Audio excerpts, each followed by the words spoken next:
నమస్తే స్వామి. మామూలుగా ఏంటంటే ధైర్యవంతులు, పిరికి వాళ్ళు అనేది వింటూ ఉంటాం కదండి.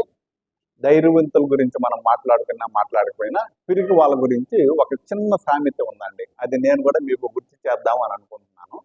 ఒక పిరికివాడు ఒక సాయంకాలం టైంలో ఒక శ్మశానం దాటవలసి వచ్చిందంటండి. శ్మశానం దారిలో పోవాల్సి వచ్చింది. మామూలుగానే పిరికివాడు భయంగా ఉంటాడు. అలాంటిది శ్మశానం దాటాల్సి ఉంటే ఇంకేమైనా ఉందా? చాలా భయపడుతూ అక్కడే ఆగిపోయాడు. ఎవరన్నా వస్తే వాళ్ళతో కూడా కలిసిపోదామని చెప్పి ఆగాడంట. కొద్దిసేపటికి ఒక వ్యక్తి వచ్చాడు.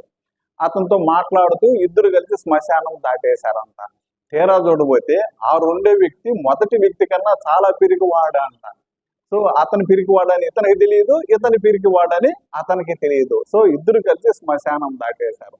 అదే విధంగా మన జీవితంలో కూడా మనకి ఎవరో ఒకరు భరోసా ఇచ్చే వ్యక్తిగా ఉంటే మనం దేన్నైనా కానీ సాధించవచ్చండి. అలాంటి స్నేహితుడు కానీ, బంధువును కానీ, మన ఆప్తుడిని కానీ ఒకతనన్నా కనీసం మనకి మినిమం ఉండాలండి. అంతకన్నా ఎక్కువ మంది ఉంటే ఇంకా చాలా ఉపయోగపడుతుంది.